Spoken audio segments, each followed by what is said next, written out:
সাথে কোনো ধরনের সংঘর্ষ তৈরি হয়নি। ওরা বিনা উস্কানিতে টিয়ার শেল নিক্ষেপ করেছে। আমরা শান্তিপূর্ণভাবে আন্দোলন করে যাচ্ছিলাম।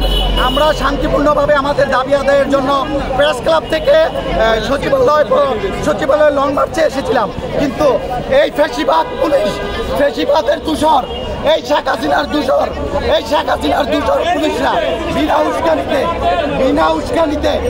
বিনা উস্কানিতে যে দেখেন ওরা টিয়ার শেল মেরে আমাদেরকে আহত করে ফেলেছে। আমার দর্শক দেখতে পাচ্ছি কিন্তু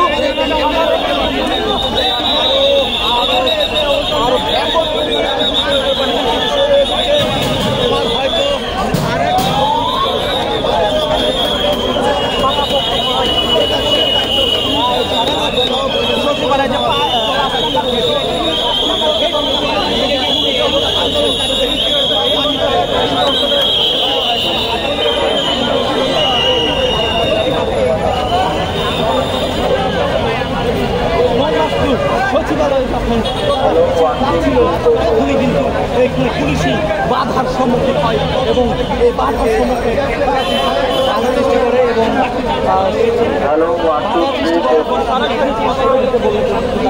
না যাওয়ার পারেনি।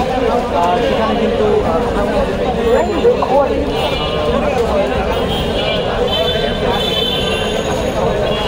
হ্যালো 1 2 3 4 5 6 7 8 9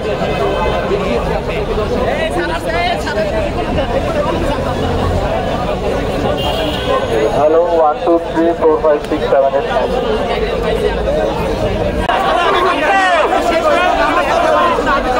বাংলাদেশের সংবিধান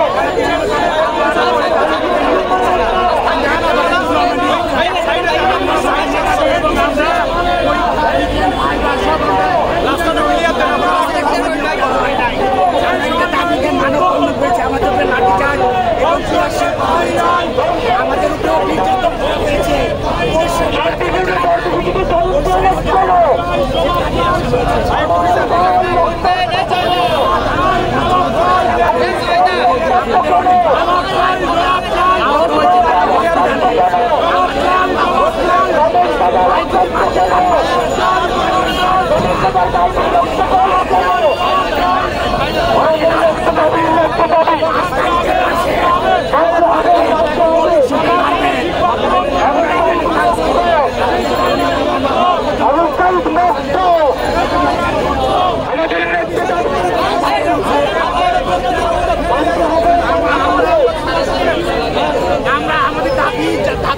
আমরা বলেছিলাম তারা আমাদের লাঠিচার্জ করেছে এবং গ্যাসে ছুড়েছে।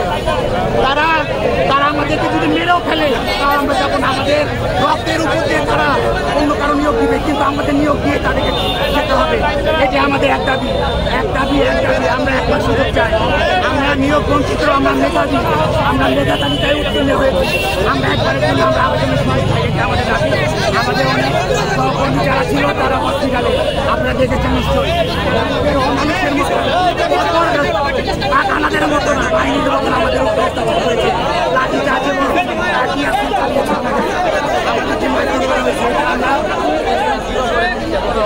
আমরা মন্ত্রণালয়ে আমরা যেতে চেয়েছিলাম, সেই জন্য তারা আমাদের উপরে টিয়ার শেল চালিয়েছে। আমরা তাদের পারমিশন নেওয়ার পরও তারা আমাদেরকে তালবাহানা করছিল। আমরা অনেকবার দিয়েছি, আমরা স্মারকলিপি দিয়েছি, তাদের সাথে কোনো কথা বলা হয় নাই। এভাবে তারা জিয়ে রেখেছে এবং আজকে 4টা বছর ধরে 5টা বছর ধরে তারা এগুলো তামাশা করছে আমাদের সাথে। আজকে 1.5 বছরের অধিক সময় ধরে আমাদের এই সব ভাইয়েরা ঈদের দিনও তারা মানববন্ধন করেছে, কিন্তু তাদের সাথে কোনো কথা না বলে তাদেরকে কুকুরের মতো বিদায় করে দেওয়া হয়। আমাদের যৌক্তিক দাবি, আমাদের যদি অযৌক্তিক হয় আমরা চলে যাব। আমাদের মন্ত্রণালয় আমাদেরকে রায় দিয়েছে, শিক্ষা মন্ত্রণালয় রায় দিয়েছে, এনটিআরসি রায় দিয়েছে, আমরা দিয়েছি, স্মারকলিপি দিয়েছি, লিখিতভাবে সবকিছু বৈধ। এটা পুলিশও জানে। পুলিশ আমাদেরকে সহযোগিতা করবে বলেছে, কিন্তু তারা সহযোগিতা না করে তারা আমাদের উপরে হামলা চালিয়েছে। আমাদের আর কিচ্ছু বলার নাই। আপনাদের কাছে একটাই অনুরোধ, আপনারা আমাদের মাধ্যমে সবাইকে জানিয়ে দেন আমরা একটাবার আবেদনের সুযোগ চাই। এটা আমাদের শেষ দাবি। ধন্যবাদ।